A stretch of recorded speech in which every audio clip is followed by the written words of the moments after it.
High guys, good morning. Welcome back to my channel Priyanka's blogs. বলো সবাই কেমন আছো? আমরা তো বেশ ভালো আছি।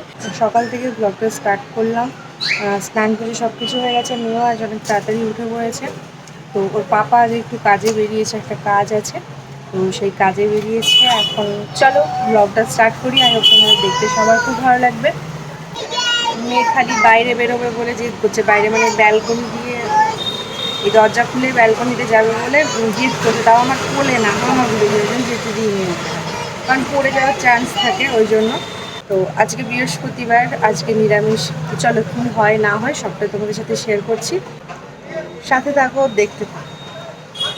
আজ মুড়ি খাওয়ার জন্য আলু ভাজা ছোলা সেদ্ধ করেছে মা, আর মন্দিরের ভোগও এসে গেছে দেখো। আর খালি বাড়িতে অরহর ডাল বানিয়েছি মেয়ের জন্য, আমরাও খাবো, আর পোস্ত বাটি আর আলু ভাজা দিয়ে মেয়ে ভাত খেয়ে নেবে। আজ তো নিরামিষ। আর এই যে তাল শাঁস দেখছো, যতদিন পাওয়া যাবে মোটামুটি ততদিন আমরা খেতেই থাকবো, ততদিন বাড়িতে আসতে থাকবে। আর পোস্ত বাটিটা আমার হালকা হালকা একটু পুড়ে গেছে। কত সুন্দর বৃষ্টি হচ্ছে দেখো,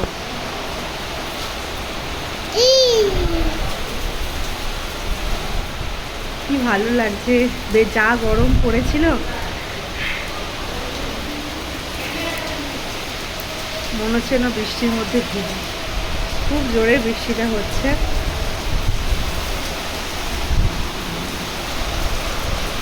সাদা হয়ে গেছে চারিদিকে।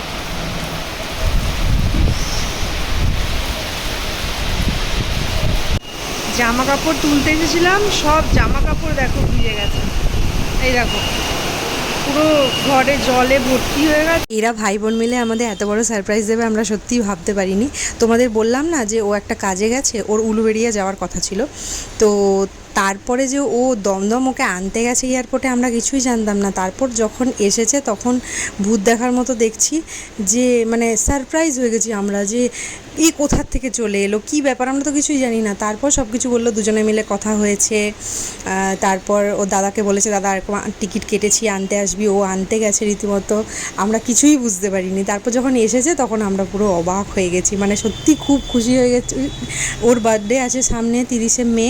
তো আমরা বলছিলাম যে আয় আয়, সামনে বার্থডে আছে তোর। ও বলছে না, ছুটি নিয়ে যেতে পারবো না। আমাদের সত্যি মনটা অনেক খারাপ হয়ে গেছিলো, কারণ এরকম কোনো দিন হয়নি যে ও বার্থডের দিনে নেই আমাদের কাছে।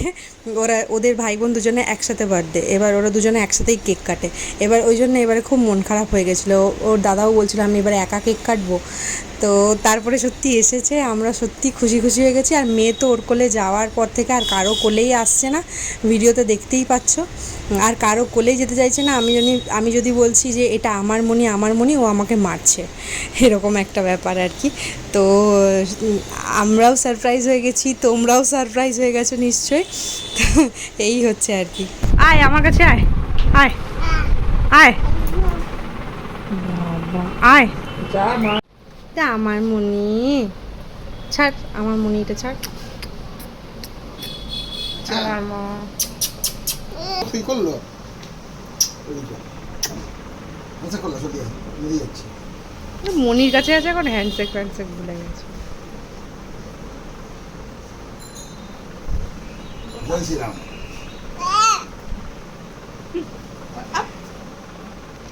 আর মনির কাছে আর থাকি। আয় আয় মনিটা, আমার মনি, আমার মনি। ভাবতে হবে নাকি? আজ মেঘার জন্য স্পেশাল মেনু রাঙা আলু লুচি আর আলুর দম। আর রাঙা আলুটা মা সেদ্ধ করে নুন চিনি মাখিয়ে রেখেছে, ঠান্ডা হলে আটা ময়দা মিশিয়ে মাখবে। আলুর দমটা আমি বানিয়ে নিয়েছি। তোমাদের কার কার ভালো লাগে কমেন্ট করে জানিও। বাবার বেশি পছন্দ, কারণ রাঙা আলু লুচিগুলো খুব নরম হয়। তো চলো আজকের মতো ভিডিওটা এখানেই শেষ করলাম। ততক্ষণ তোমরা ভালো থেকো, সুস্থ থেকো।